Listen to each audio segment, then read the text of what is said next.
Joe Mixon and the Bengals were showing the NFL what they thought about their coin flip resolution. You ain't flipping no coins on this team, man.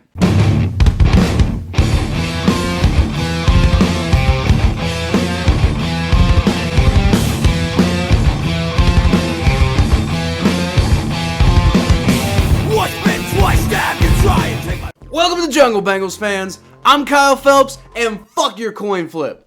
I was actually about to put out a whole video about how I felt about all of the seeding speculation and everything that was kind of coming out as it was coming out last week after the Bengals-Bills game got canceled. Unfortunately, I didn't get it finished. I had it recorded and partially edited, but I didn't get it finished before I had to leave for work that day. And then I got done with work, and the whole video was basically irrelevant at that point because we had all this new information coming out. I was so pissed. I was thinking, oh, I'm just gonna go re-record everything, and I had way too much work to do. I couldn't get it done. But luckily, the Bengals told us all about how they felt about the NFL's rule changes in press conferences, and then later on the field this week. Now, before we get into breaking all that down and figuring out what happened this week, I'd just like to ask that you like the video and subscribe to the channel if you're enjoying the content. It really helps my channel out, and it helps you to know when all of my content drops. So the Bengals were pissed going into this game. Could you tell? Yeah, well, I think they made that pretty clear when they started going up 17-0 less than a minute into the second quarter. The defense was absolutely bullying Ravens' third-string quarterback Anthony Brown, picking him off on back-to-back drives in the first quarter. It was an incredible half, too, for the Bengals defense. After those two interceptions, the Bengals forced a turnover on downs, they did allow a touchdown, and then they stripped Brown for a fumble touchdown.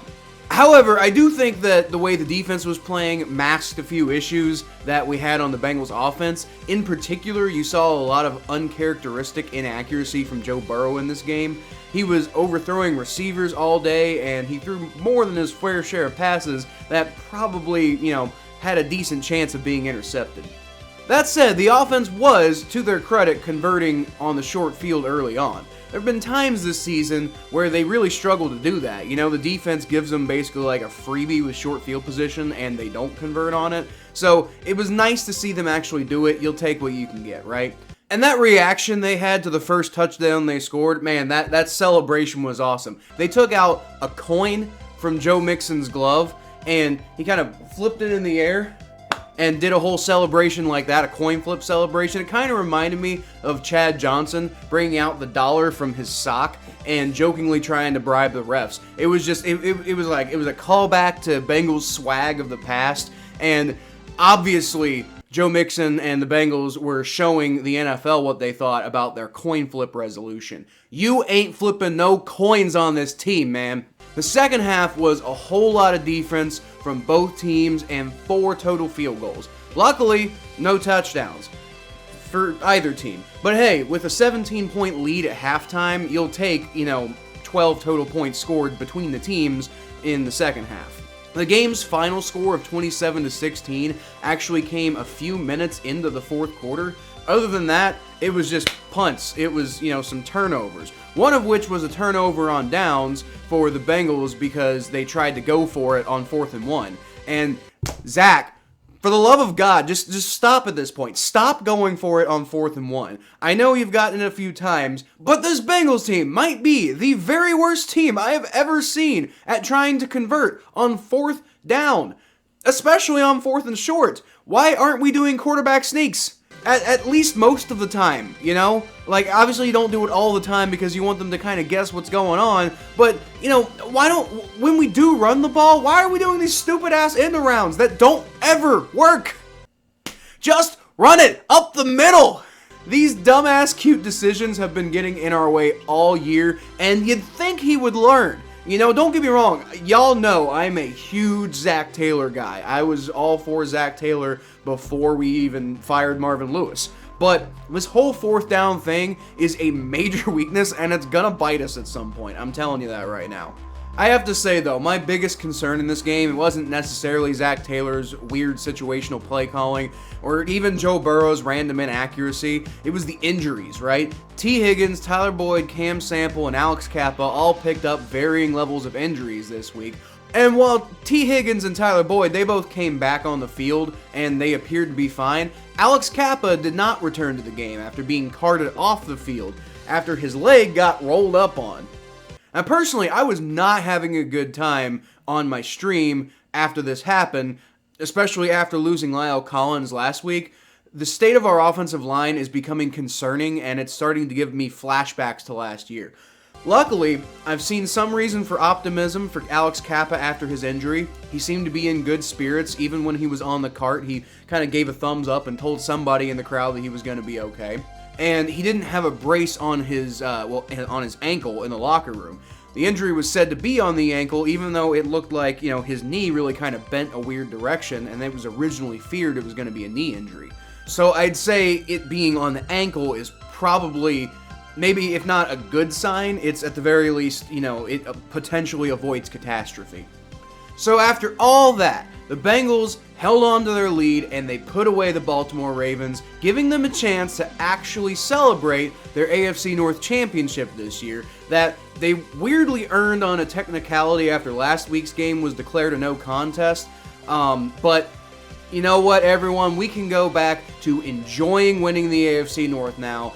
For back-to-back times for the first time in the team's history, by the way. There's no asterisk, no coin flips, no technicalities. Just give the team credit for winning 8 straight games in a row after they started 4-4. And quite frankly, I was happy to see the Kansas City Chiefs beat the Las Vegas Raiders because it meant that the number 1 seed was never really in play in the first place. So this weird resolution and compromise that the NFL came up with didn't really end up affecting the Bengals because they beat the Ravens and they never had a shot at the number 1 seed anyway. And then the Bills took care of business, so they got the number 2 seed. It does suck that we never really got a chance to compete for the number 2 seed, but to be completely honest with you, that's what happens when you decide not to finish a football game for totally valid reasons. And I'm not saying they should have finished the football game. I'm just saying the game didn't happen, and then therefore that's going to be reflected on the schedule and in the standings. And I'm saying these decisions don't exist in a vacuum. You can't just disregard the consequences. Now again, I think they made the right decision, even considering the consequences, but you still have to deal with the consequences, right? So now, the 2022 regular season is over and it's time to shift our focus to the playoffs. Not bad for a team that started 0-2 this season, at which point everybody was saying they got an 11% chance of making the playoffs or something like that. But the Cincinnati Bengals will actually be rematching with the Baltimore Ravens in Cincinnati again this coming week. And this isn't going to be the same Ravens team, right? You're likely going to see the majority of the starters. Jury's still out on whether Lamar Jackson's actually ever coming back to this team or not. But, you're still going to see Mark Andrews. You're still going to see probably J.K. Dobbins. You're going to see a lot of these guys you didn't see this week. And I don't think that's going to change the Bengals' ability to win the game, but I do think it does need to be said, right? Either way, the Bengals are heading into this game as the betting favorite to win by 5.5 points. And as they should. I think a lot of the struggles from this week are probably explainable as just they simply didn't have a normal week to prepare for this game, and they were probably playing a really simplified version of the offense and the defense as to not potentially tip their hands for the stuff that they're going to do in the upcoming playoff game next week. They finished 12-4 because of the Week 17 no contest, which equals their best franchise record of all time, tying 1988 and 2015. It feels like, though, that this Bengals team is ready for anything, and we could very well end up seeing another magical run through this year's playoffs. And trust me, you're going to want to keep a tab on this channel so you can experience everything with me. So as always, let me know what y'all think in the comments below, and I'll feature the best ones in my next video, like this one from Justin Carroll, who said on my Zach Taylor leadership video, he said, as a Bills fan, I'll always stand up for Zach Taylor 100%. He's a big-hearted SOB. Yes, I said it, most fair, honest man I've seen in sports coach history. Taylor and McDermott are no bullshit coaches. These two men know more than football. And I'll tell you what, man, I love to see comments like that. That particular video has been blowing up for me, and I love that because I really put a lot of thought into that one and a lot of heart. I see you, Justin. Bengals and Bills fans have always had this awesome connection ever since Andy Dalton broke y'all's playoff drought. And, save for a few idiots on Twitter who want to, start shit and don't really care, it seems everyone can kind of come together and agree that both organizations showed the epitome of class when it came to handling that situation on Monday night. So I'm glad to see more people commenting, and I hope I see you more often, Justin. But until then, y'all can always catch more of what I do at Kyle Phelps92 on Twitter, Facebook.com/ThePhelps, ATBNetwork.com, Butt Fumble Sports, the Battle of Ohio podcast, which has its own YouTube channel, and right here if you subscribe. But that's all I got for this week, everyone. I'll leave y'all, as always, with a hootie!